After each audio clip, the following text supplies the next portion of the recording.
Otherwise, we'll take questions right as we go along. Okay, let's go ahead. All right. So I thought we would go through the budget slides, Lisa, and then if people have questions about the summary or any of the detail, we'll take those too. Could you pop the presentation up on the screen?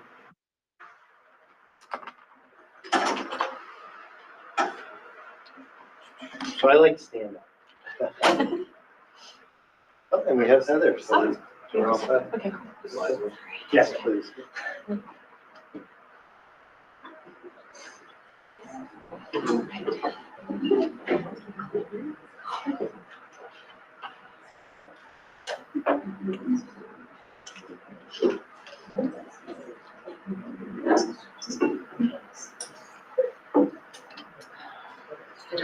So we have about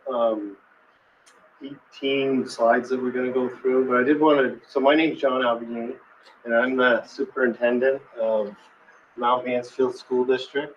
Been superintendent for 15 years. Been in the district for 22 as a principal and also as the assistant superintendent. Very thankful and grateful to have had the good fortune to be here for so long. I did want to let you know that we have our annual report and a flyer and a way to get more information on the website on the table out back. Before I jump in, can you put a presentation on, please? This has been a really challenging budget year. In the 15 years that as superintendent and really 25 years working on school budgets, this has been the most challenging. It's been confusing. There's been a lot of new information. We came into this year thinking that we were going to be working under certain criteria for education funding. And after we had warned our budget, prepared our budget, and got information out to people, the state changed the law and made some changes that really necessitated us to relook at our budget, revise it, reduce it, and present it to the electorate. So I don't know of a time where we've ever postponed a vote for the budget, school budget, ever. So this is very unprecedented and very unique. So we're going to go through the slides, and if you have specific questions, then please just raise your hand and I'll try to answer them. It might be better if you could wait till the end, but if you can't and you have something burning, and that goes for people that are online, please just let us know and we'll try to answer it, okay?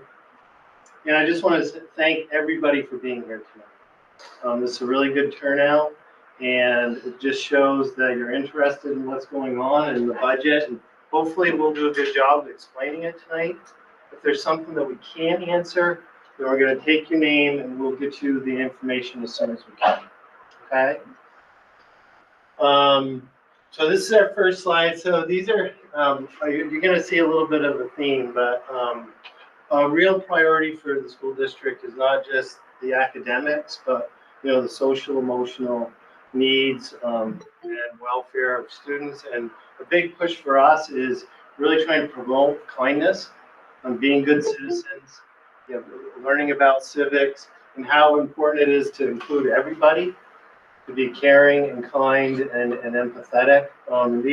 This is a kindness pledge, this picture here. And if you go to the next one, please. So this is also, I call it the MMU way. Right here, our office, I sit in the middle of two preschools.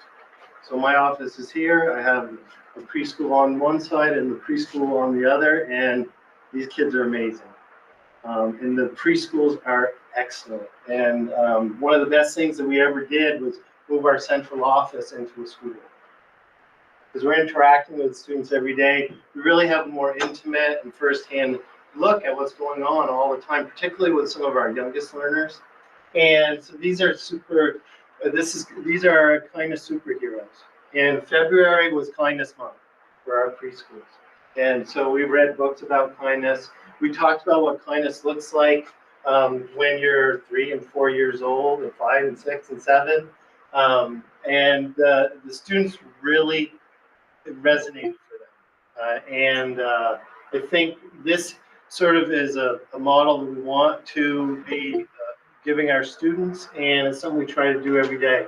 This is also with one of our classrooms where the first thing when you walk in is you see that this classroom runs on kindness. If you look at my laptop, on the back of it, we have these stickers. I thought about bringing some, but I forgot. Kindness matters. And so it's something we just want to promote because it has an effect, all the way up to grade 12. If you could put the next one. So I'm trying to set up a few things. One, sort of the underpinnings of the budget. What's in the budget, why we do it, who it supports, and some of the value added that we get from it. So these are some budget goals, and I call them our guiding star, but they're also our ends. So these are big goals that the district and the board spent almost 2 years interacting with all of the constituents in all 5 of our towns and looked for themes about what do people want for their schools. And we came up with some overarching goals that really guide budget development. So first, it's, we want to have students that are lifelong learners, effective, engaged citizens that value their community, and that we're giving them the educational opportunities that they need at a reasonable cost, so that they can be successful when they exit Mount Mansfield in 12th grade. We try to do that in a variety of different ways. And having the best educational tools that we can and that we can afford, and that are 21st century, up to date, meeting the needs of students where they're at. Go to the next slide, please.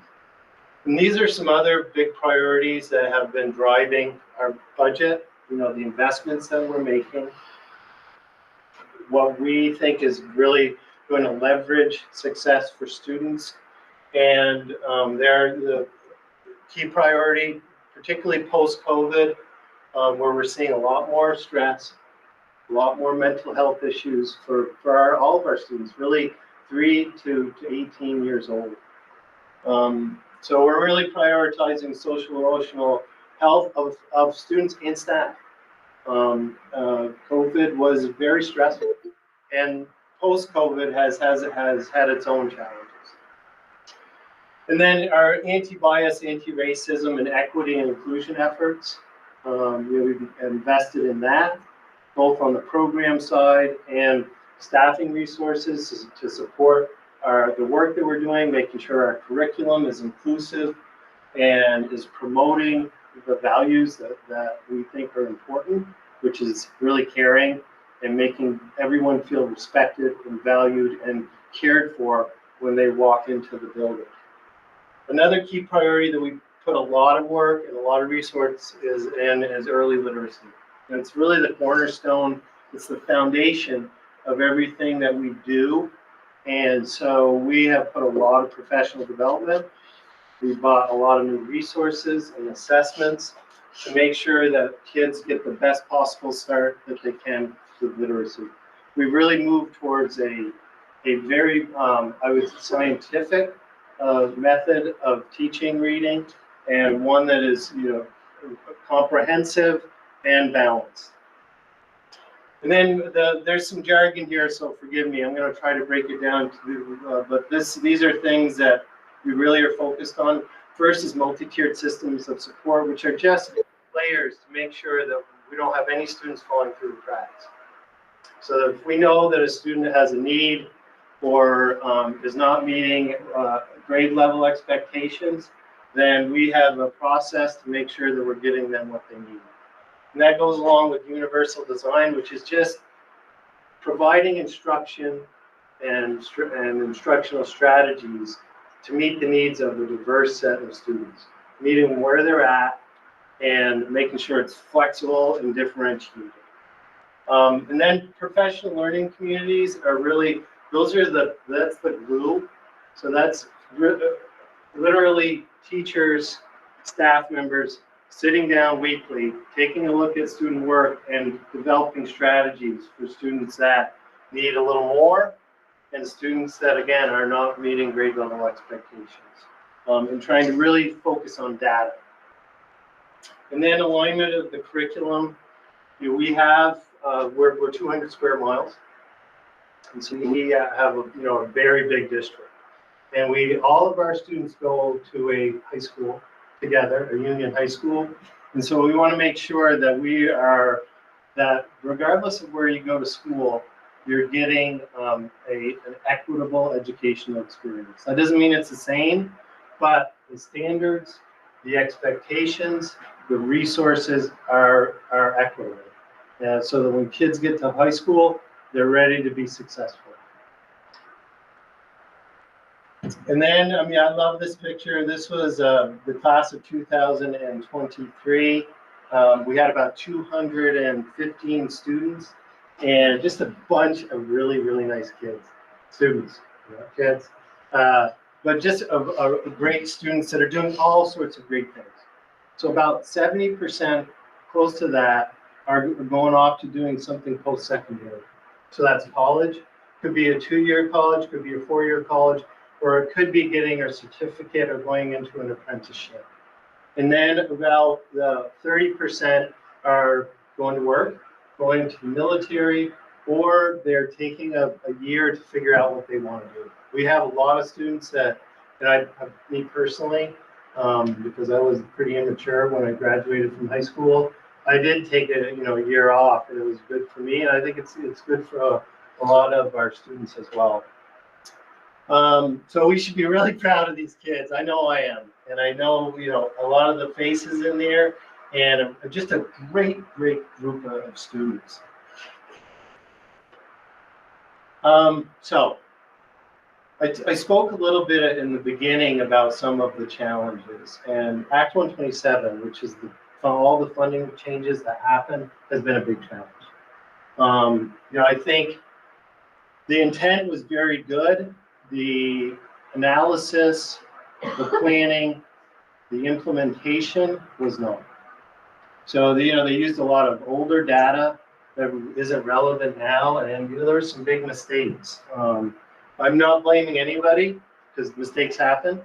I know I've made many, but this is not something we created.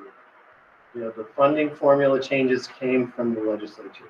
Intent good, but I think the application was not. So I wanted to share with you, at age 50 was the changes that happened very, very late. Like after we had warned our budget, we had planned it, we had deliberated for months on it, the rules changed, the board and the district had the good sense to say, okay, we need to go back and relook at our budget and make some revisions and make some reductions, because the effect would have been very, very bad. This just shows, this is a sample. I took this from BT Digger. I thought it was a really good representation because it shows some of the effects that the actual law is Act 84. But as you can see, the green here is that you gained tax capacity, or it was a benefit.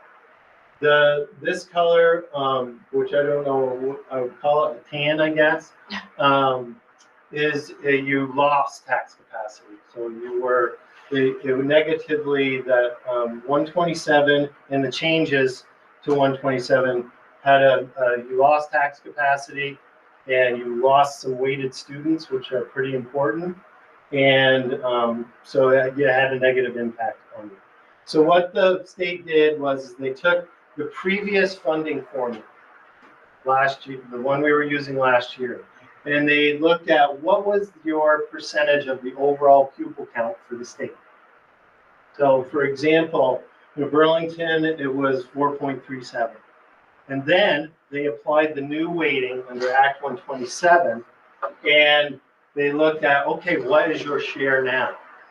Did you gain more students, or did you lose students? And you can see, I'll go to Mount Mansfield, we lost students. So, and they looked at, well, what was the percentage loss?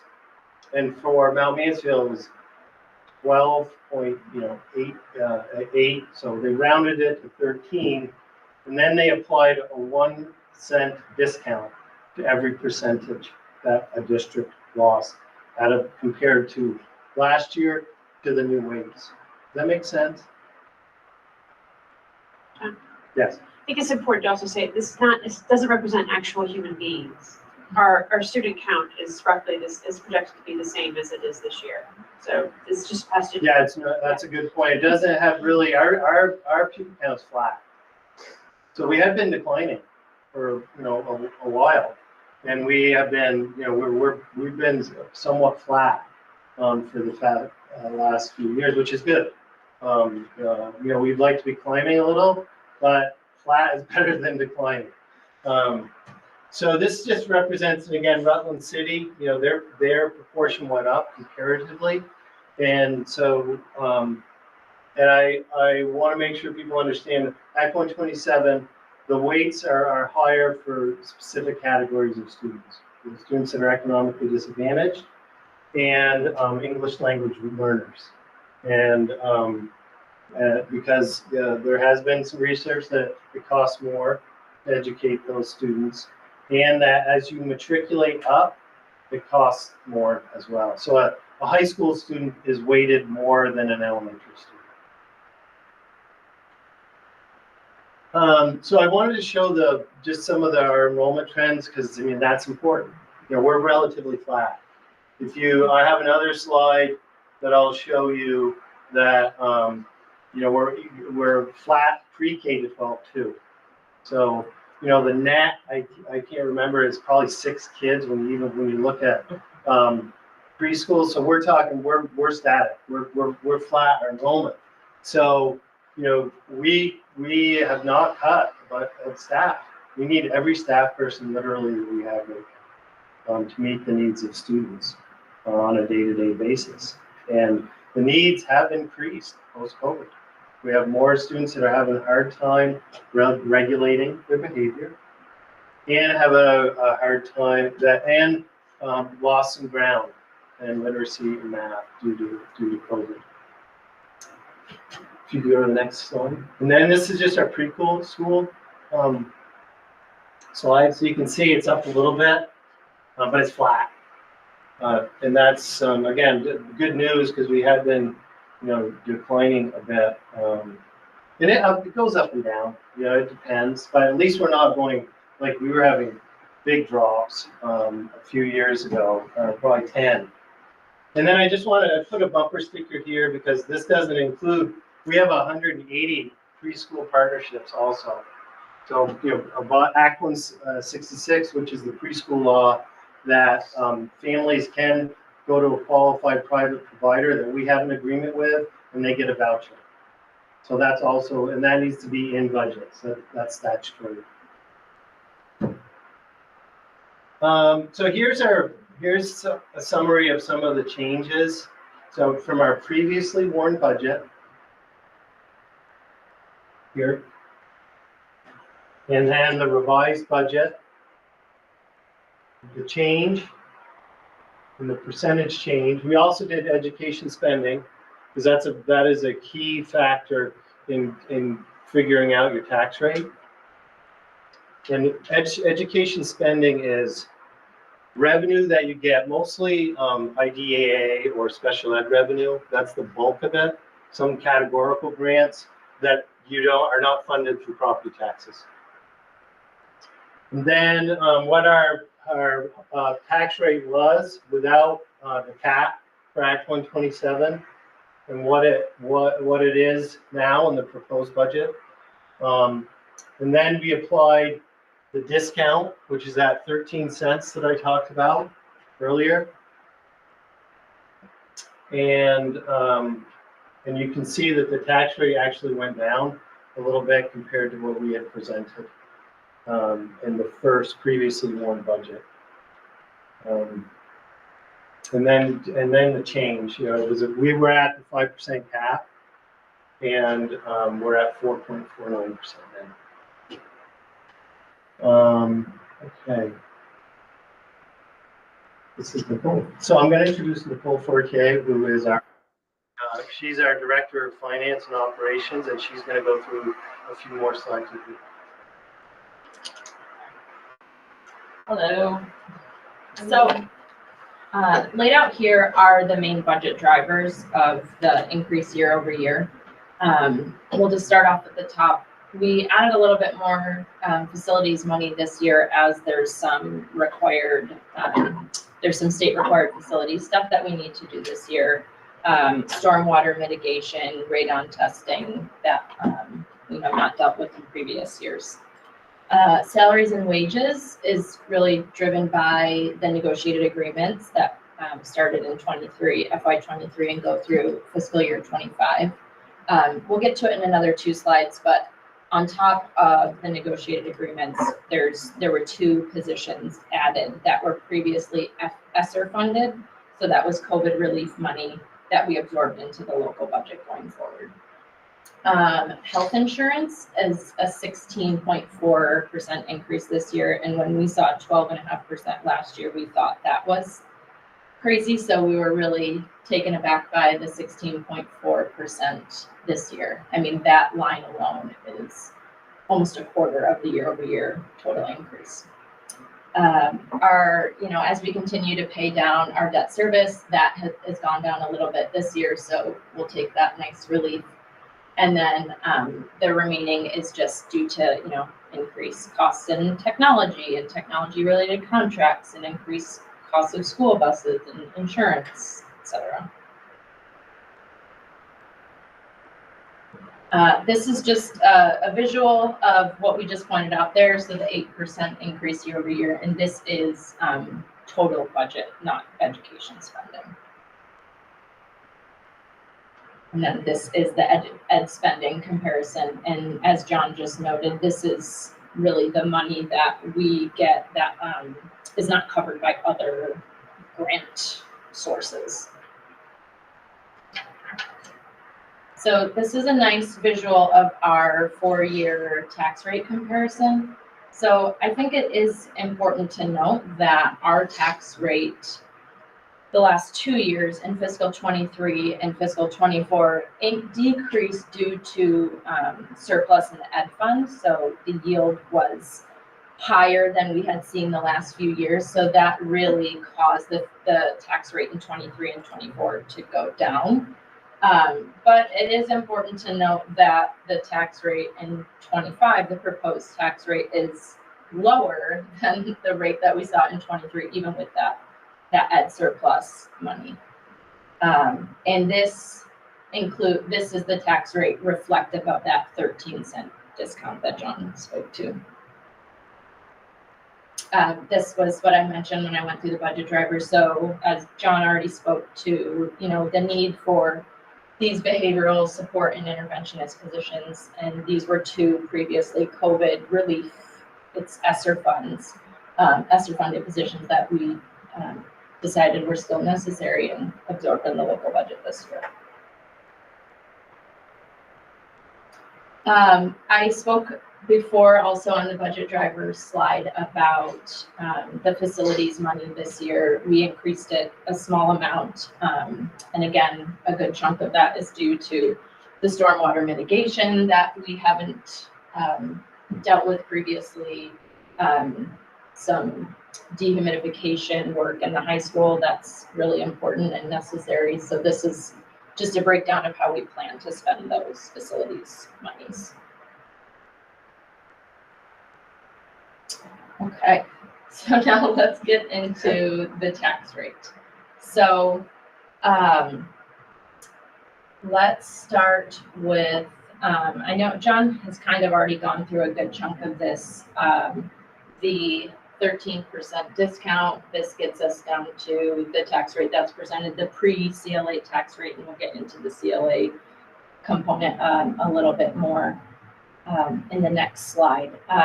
One big difference that you'll notice is the long-term, what we're referring to now is the long-term weighted average daily membership that language used to be equalized pupils. So this is really the big impact of Act 127. So where it looks like our pupils have gone up, they have in number, but we have lost our share compared to other districts in the state of Vermont. And although our weighted pupils number is going up, you will see the opposite. The impact really is on the estimated property yield. So what this state has said that they can afford to pay per student in the state, that number is way, way, way down this year.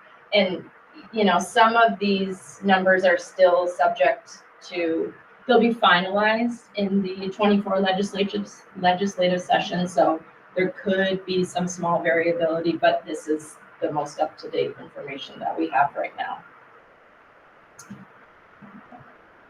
Okay. CLA. So I want to start off by looking at the far left column. So we have 5 towns in our district, as you know. The date in blue that you're seeing there is the last year of reappraisal. So you'll notice some variability between, for example, you know, Huntington and Jericho, 2 of our towns who are in need of reappraisal and have not been reappraised in a number of years, whereas Bolton and Richmond were more recently reappraised in 23. So that is why you're seeing the larger decrease there. So in case it's not commonly known, a common level of appraisal at 100% would indicate a home that is assessed at fair market value. So the common level of appraisal percentage is needed to adjust tax rate to what to get that equality across the state in what folks are paying. So I think it is important to note too, though, you know, while you're seeing what appears to be a big decrease, you have to also take into consideration that those homes were reappraised at a higher value. So the tax rate that is then applied to that home is on a bigger base, if that makes sense. So they're not necessarily going to see that large decrease, if that makes sense. Is there a question? Okay. And then we did want to provide some information on the income sensitive tax rate. So about 70% of households receive a property tax credit. And the calculation of that is relatively confusing. So we wanted to put some of the parameters in here. I think important things to know for anyone listening is the income threshold this year is $128,000, I believe. So if you live in a household where your household income is less than $128,000, you are eligible for the credit. There is a calculator here that we've attached. So if you go onto the website and find the agenda, and you can get to these slides, and it'll take you right to the calculator. JFO has not yet posted the calculator for 25. We've linked the one for 24. That's the most up-to-date information out there. But I think it'll give you a good sense of where you land. Questions? Or John?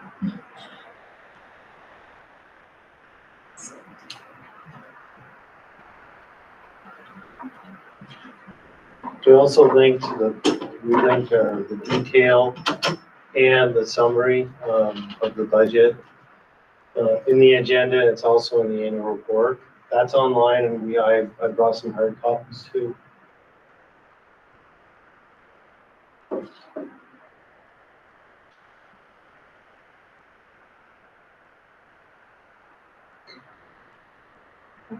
Yes. I hate to even ask this, because it's so confusing, but the property yield, or the yield, whatever,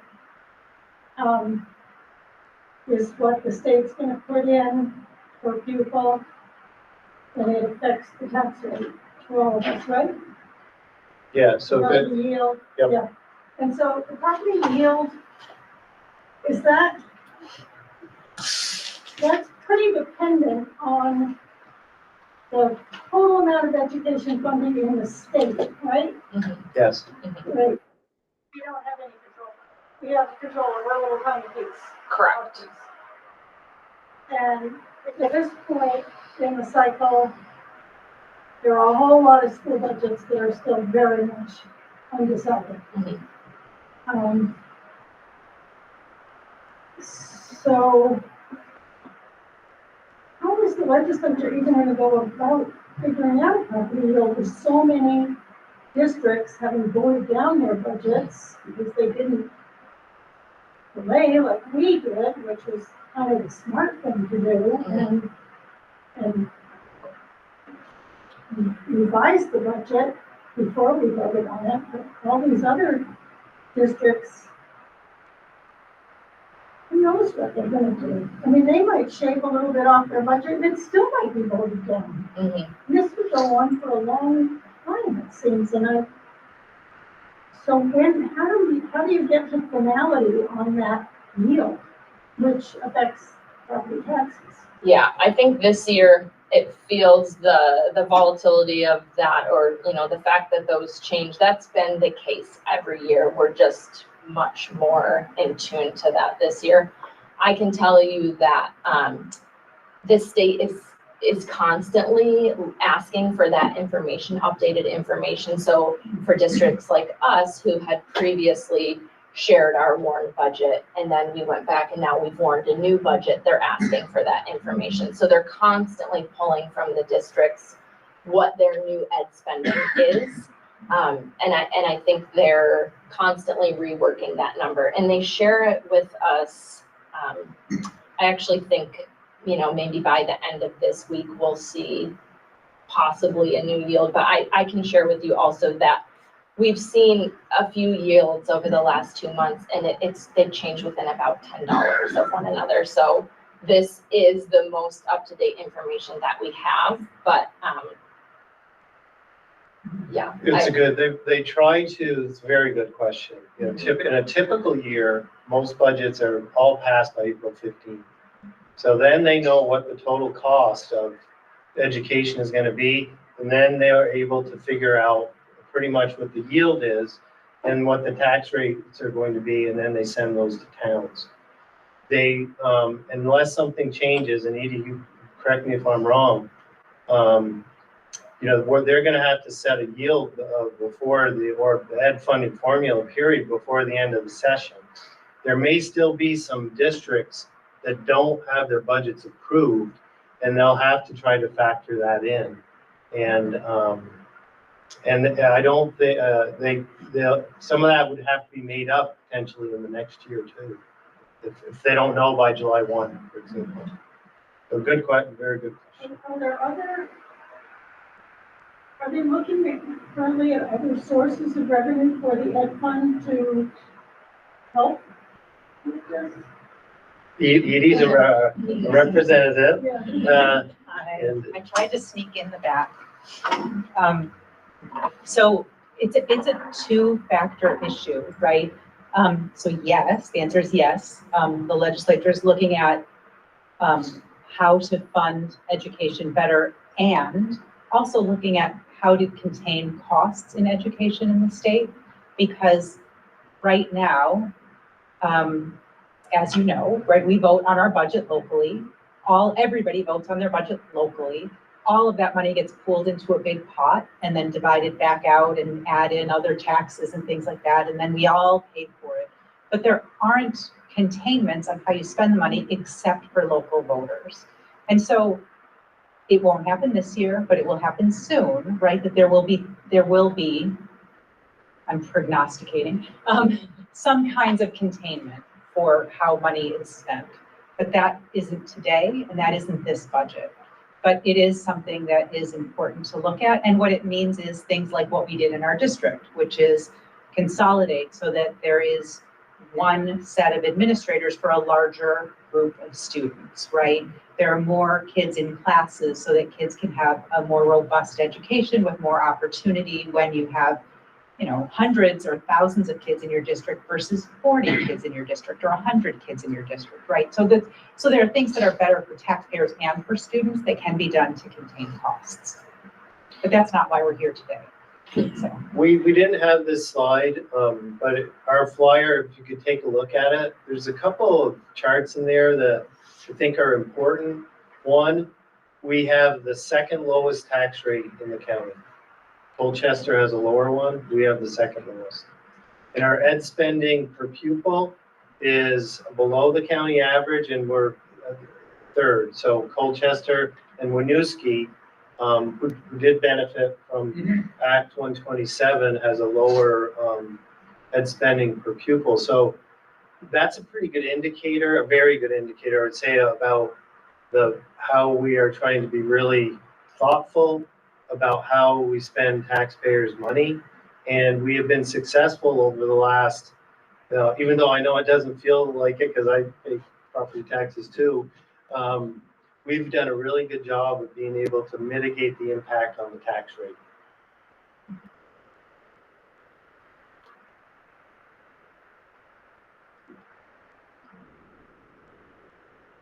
So I just have one question. My name is Bob DeVos. I live in Jericho.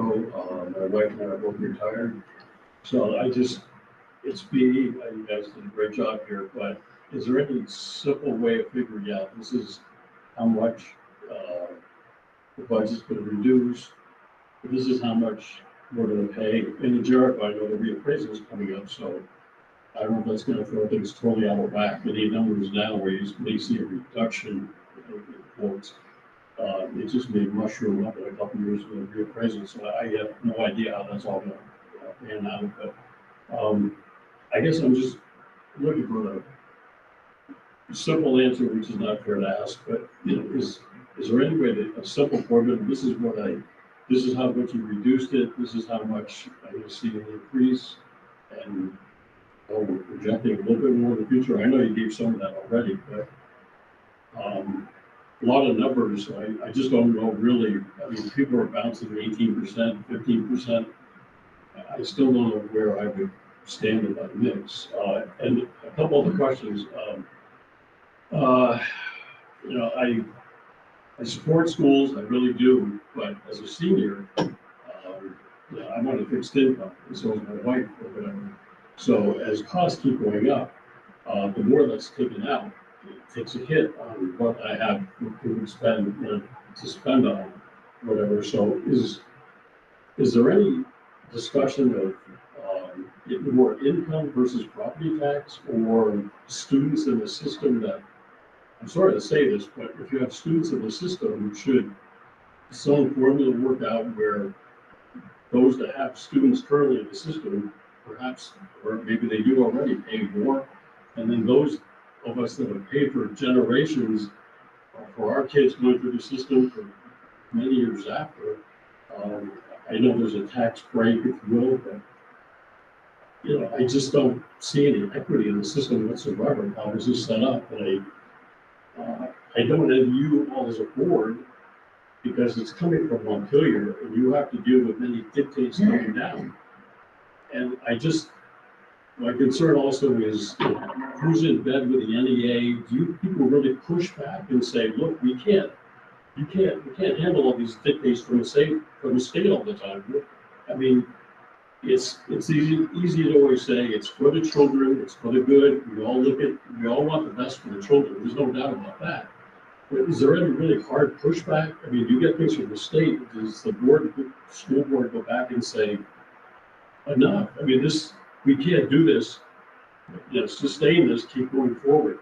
You know, the student population keeps dropping, and the cost keeps going up, and I don't see really any control in that. So I know I kind of threw out quite a bit there, but it's just there's a lot of us out there. Just we don't know A to B to C. You know what I still don't know what I'm facing coming up in taxes for the school thing. And the last point I would make is my understanding is if the budget is defeated, then you have to go back to 87%, I believe, of what is offered in the budget. You have to work off that. You can borrow up to 87% of this year's budget, if you don't have a budget passed by July 1. But, and this is an important but, you have to keep voting on that budget. You have to keep voting on it until it passes. You can't just, at some point, we have to have a passed budget, and, the impacts would be, 87% would be, honestly catastrophic. We did cut, I'll try to answer part of your question. We cut $5.5 million out of what we had presented previously, which was a 8.87% decrease, I think. Yep. So we did take quite a bit of money out. We had earmarked for really necessary facilities. Our buildings are old. We've done a really good job. I think if you walk through this building, you'd say, wow, you've done a good job of maintaining them. But the systems are, 50, 55, 60 years old. So we have to start updating them, soon. And there's in 2007, they stopped construction aid for schools. For decades before that, there was construction aid. And so it's been really, really hard, one, to pass bonds, because all of that goes on to the property tax. And you put those in your budget, because again, it just inflates it. So it's been very, very challenging to put a dent in it. I hope I answered some of it. The CLA calculation, you really need to take a look at the value of your home, to take a look at what the rate is per town. You can kind of estimate it, what per 100,000. But then you also want to, if you do get a tax break, you want to calculate that in, because it can be, for some folks, kind of notable. And then to answer a couple of your other questions, yes, folks are looking at other ways to raise money, and should it be done with property taxes? It's not going to change this year, but yes. And I ran for office because of all the things that you said. I want to be there sitting at the table as these decisions are made, and I want to push back before the decision is made, because I've been sitting at this table for long enough to know that my voice is too late here, and so I need to be there. And so, yeah, we're trying, and there's now a cohort of, about 15 of us in the State House that are working on this at the beginning. So it's 15 of 150. It's a reasonable number. We're working on it. It's far more based on income versus property value. There was a study that came out in 2022 that they started looking at that. So that's pretty recent. That's something that's on the table. Yep. Yeah. All I pretty much hear is, what other sources can we go to make up the shortage or whatever? And that's a legit question. I understand that. But I don't hear the cuts. I don't hear, I've heard also discussion of that, most districts are top heavy, if you will. Again, we have multiple, I'm not going out principles or whatever, but you have multiple positions covering that maybe could be better consolidated, maybe not, I don't know. But I guess my real concern is how much pushback. I mean, there's a majority in Montpelier. And my personal experience is, my feeling is that, I don't know how well we're really listened to out there, that with such a large majority, things in Montpelier are going to go a certain way. And there's only seems to be a look at, how can we make up for this? Do we have a soda tax to make up this? Well, it all comes back as lower taxes for everybody. So it's, I just hope there's a really hard pushback. It's like, why take this from Montpelier when the school boards or others have to say, no, enough? Or these are legitimate concerns, but these other items, you need to push back. I mean, I think Montpelier needs to hear that, in my view. And our board is part of the Vermont School Boards Association, and we are a voice there. And so we do have a lobbyist to lobby for us, a group and so we are looking at that. Like your frustrations are valid, and we're trying to make it better. So, it's, yeah, and we can talk offline, because that's not, I mean, this budget is, we can only work within the system that we have today. And so we've really done our best to do that, to make sure that our students are taken care of, and we have appropriate staffing, and our buildings are safe for students, and our taxpayers can pay for it.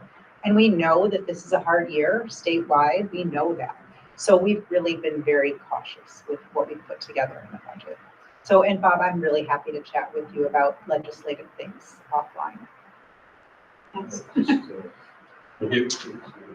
The way I understand it, and I'm a novice at this, so please correct me if I'm wrong, is that Montpelier has had some policies to protect children who are non-native English speakers, or to bolster their education and to bolster the education of those children living in Vermont who are of low socioeconomic status. Yeah. It has been shown, I'm a social scientist, so it's been shown over and over again that those are pretty much across the nation, that kids who come from low socioeconomic status are not getting the same education that kids from higher socioeconomic status. So, am I correct that Yeah. those are the things that there's? Yeah, those are the big drivers that, And so they're mixing, and that may not be happening in our district as much as it might be happening in other districts. And some of our money is getting mixed in to a state level distribution that will address the needs of these children. The previous people waiting, from what I understand, it's not really based on any sort of data. It was mostly, I might be slightly. yeah, it was very old. Yeah. It was done by the Agency of Education, and I don't think there was any like empirical data necessarily behind it. Right. And this new way of weighting the pupils does have that kind of research behind it. Right, like using a free lunch. Right. Yeah, that's a pretty good indicator. Right. Yeah. Thank you very much. Thank Oh, you. one more quick thing. Sorry. It's okay.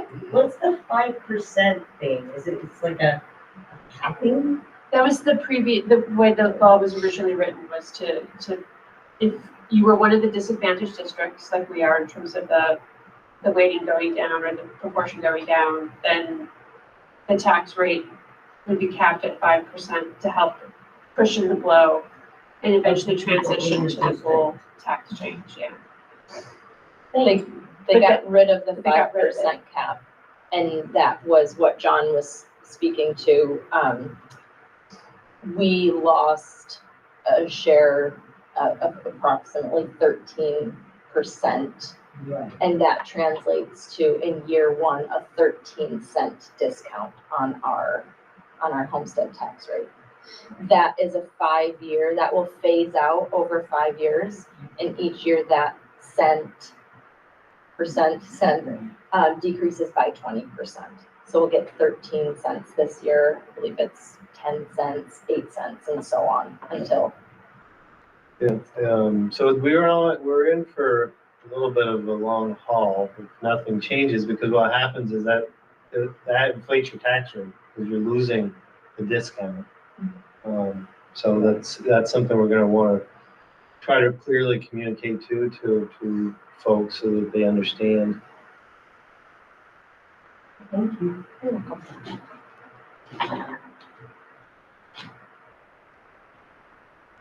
So what are the chart stats out there, I think shows that the tax rate is actually lower this year than it was 2 years ago, is that? Yeah, yeah. Last year, that could actually went down. Yep. And if you go back the year before, which is in the flyer, it's lower than it was in FY21 by quite a bit, like 20 cents. So again, I think tried to do a really good job of thoughtful with how the money is spent so that we have the least amount of impact on the taxpayer that we can. Michael Weber? Yes, the decrease back in 21 to 22, that was, I think, due to reappraisal in Underhill, Richmond, and Bolton that happened in 22 and 23. So when those tax rates are reappraised upwards, I have a feeling the rate dropped. And that's kind of like a artifact and not really, you know, No, that's a decrease in spending. We're looking specifically at the homestead tax rate, so. It's not the CLA, it's the, Yeah, it's what we control. Yeah. It's the tax rate that is generated from the district with no application of the common level of appraisal, which is something that we don't control. That's based on a 3-year rolling average of what your home sales are. is that clear, Michael? Yeah, that's clear, but I don't see that, looking back at budget amounts, there's no great decrease. Why would the tax rate drop? I mean, unless the tax base increased drastically, I don't see how that happens. So that comes from, That's part of the funding formula. It depends Yeah. on what the base yield amount is and what our overall pupil count is and what we spend.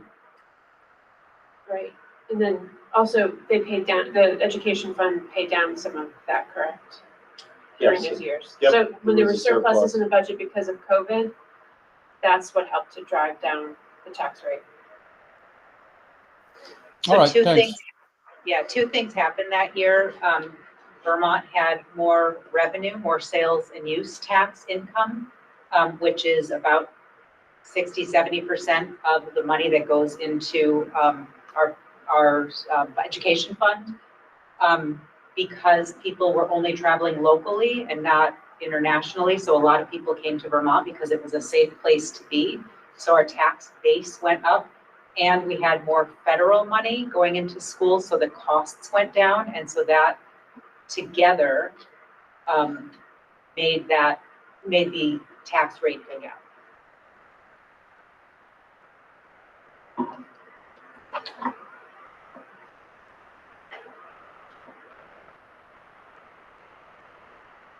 Any other questions, comments? The only thing I'd share is we have a lot of information on the website. And please take a look. If anybody has a question, you would send it to one of us. It's here and we will try to get the answer. Thank you very much for your time. Good, thank you. And thanks everybody for coming very much. There is another informational meeting on March 28th at MMU, at the same time then, 6 o'clock. 6 o'clock. There'll be a virtual option as well. And I'd like to encourage you all to vote for the budget on April 2nd. Your polling place may have changed. Yes. Yes, look at the flyer. But please vote, please vote. Right, so then, you're welcome to stay for the rest of the meeting, but we're gonna get on. The paperwork is. Have a great night. Okay.